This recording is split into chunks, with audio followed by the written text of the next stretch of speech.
Presenting Secrets of Shakespeare's Quartos.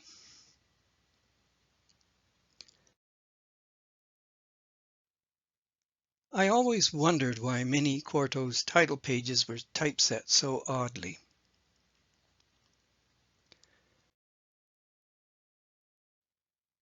These two title pages for Hamlet, for example, are asymmetrical.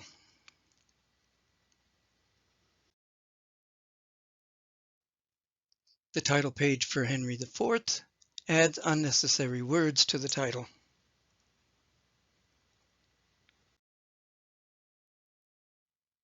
The title to this one, the 1608 Quarto of King Lear, is exceptionally long.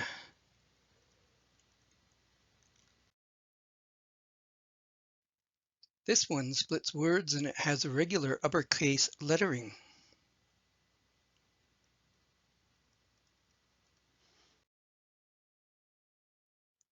This one has more irregular use of uppercase letters.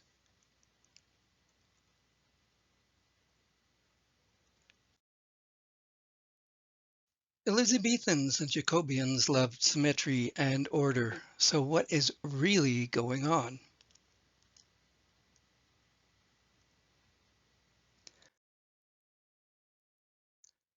I believe these title pages hide simple puzzles in the authorship game.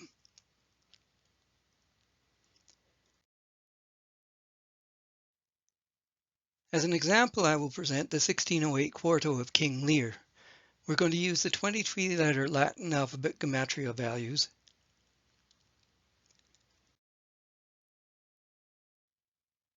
and the Latin alphabet repeated count.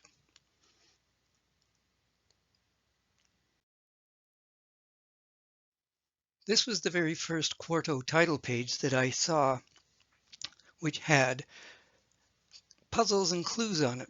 So here are the puzzle clues. These are to identify that there are puzzles on the title page.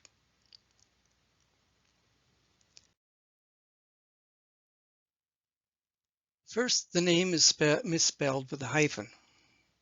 Notice that the intermediate E between the K and the S is missing. This is, to my knowledge, the only time that a quarto had taken out the E between the K and the S.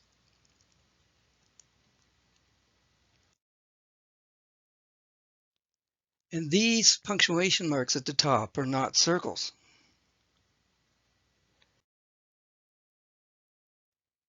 As you can see by this enlargement, they are either diamonds or plus signs. It's harder to tell on the punctuation mark after the M whether or not it's a plus sign or a diamond, so I've included both of them.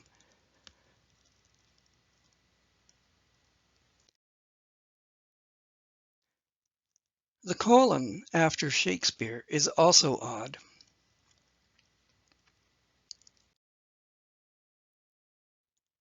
The byline usually has a comma, and this is a Vere quarto of 1619, falsely backdated to 1608. That's for another video, but it is published for the same person.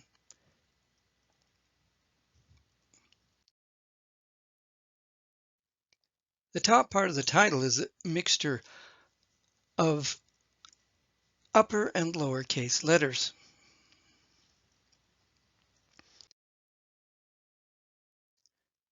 The lead character's name and title are in much smaller type than you would expect.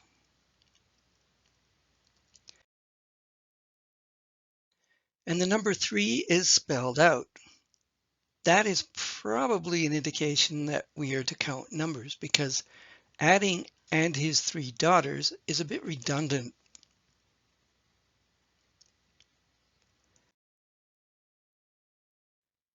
The second part of the title is an odd mixture of italic and Roman letters.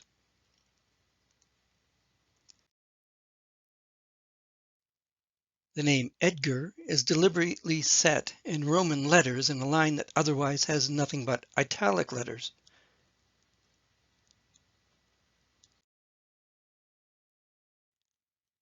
Tom of Bedlam is a mixture of upper and lower case letters in which Tom is all uppercase and bedlam is a mixture of upper and lower case.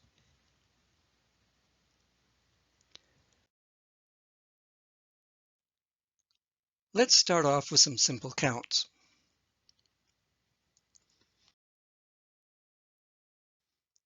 First, how many letters are in the name? And again, notice the odd spelling.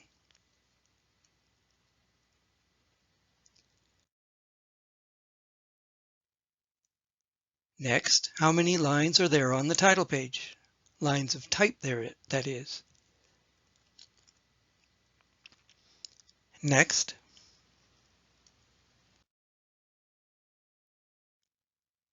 how many words are there in the full title?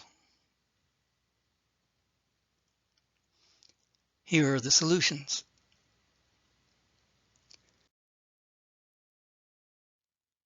We have 17 letters in the name, 17 lines on the entire title page, and there are 40 letters in the full title. This gives us an unexpected 1740 illusion.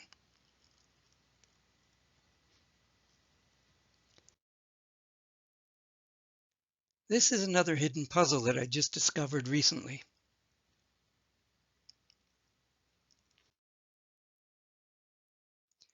If we treat these two uppercase letters as Roman numerals, the M and the W, like so,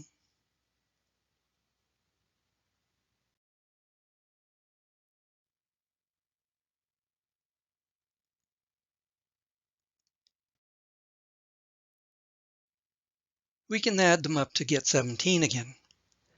Notice that the uppercase M looks a bit weak on the left-hand upright stem and a lot thicker on the right hand, and is probably a reason why the diamond or possibly the plus sign is so odd next to it.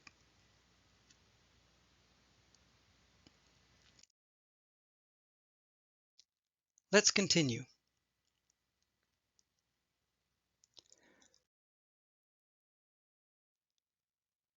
What is the gematria sum of these uppercase letters in the box that spell Lear, L-E-A-R? For part 2 of this little puzzle,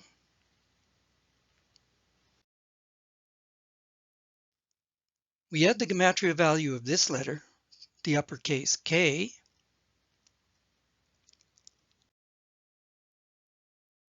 and we add the number of lowercase letters and the spelled number to that sum. This is another reason why they have put "and his 3 daughters" on the title page to give us another authorship clue.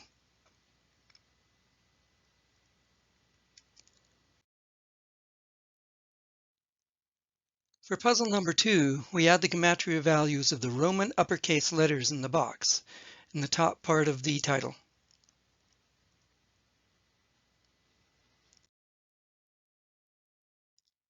And then we subtract these gematria values, the italic uppercase letters for H-I-S.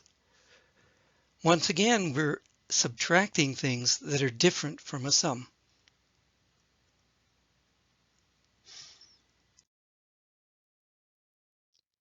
And what is the Latin alphabet repeated count value of the remainder?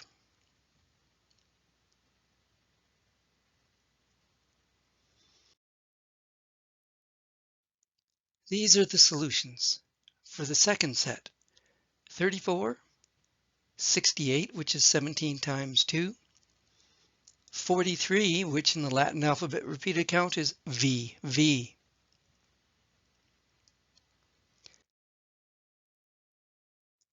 Next, we count the words in the first part of the actor's byline.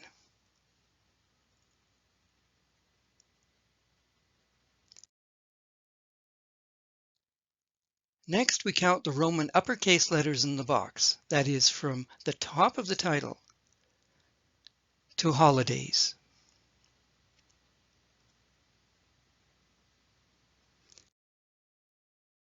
And pay attention to all of the lines. We are looking for Roman uppercase letters.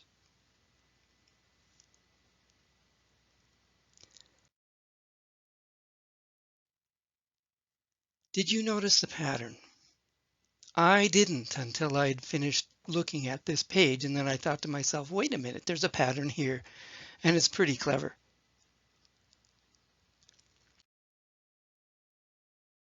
We have 17 letters at the top of the page,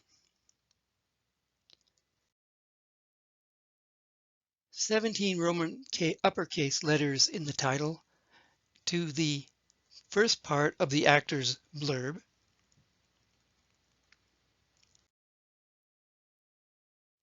In the middle, we have 17 words in that same part of the actor's blurb. And then finally, we have 17 lines in the entire page.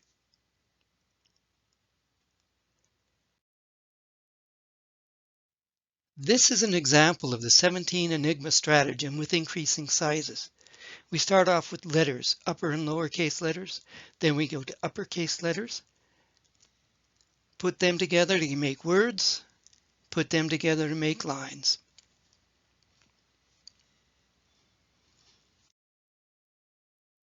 It is also the same stratagem used in Ben Jonson's poem from the First Folio.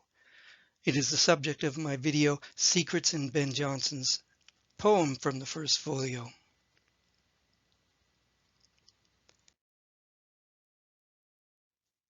In it, he starts off with 17 words in the title, which I haven't shown here. But then there are 17 characters and spaces from the decorative uppercase T to the uppercase S in the first line. Then we have 17 words in the couplet that has my Shakespeare. But there are also 17 words from I, just 2 lines above that, which is line 17, to the name Shakespeare. On page 2, we have 17 lines from the top of the page to the line that has Shakespeare, and there are 17 couplets between those two instances of the name Shakespeare. And there are also 17 uppercase letters between my gentle Shakespeare and Shakespeare's mind. But if you remove the uppercase A from that, again, things in brackets are optional, Shakespeare becomes the first and 17th uppercase letters in that short list, just like it is the first and 17th name in the list of poets.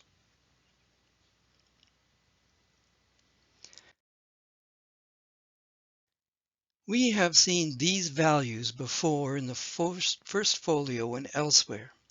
We got 17, 34, 40, 68, VV.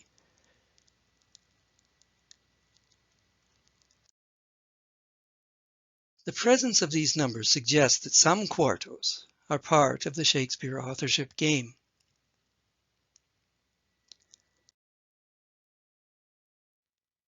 These enigmas seem to be exclusive to quartos published under the name Shakespeare. It was part of a stratagem among publishers and writers to hide the identity of the true author.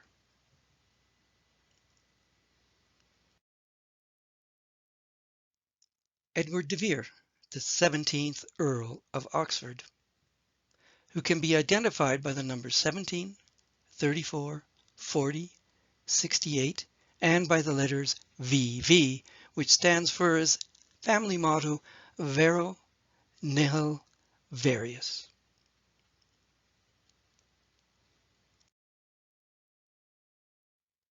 Thanks for watching. Stay safe.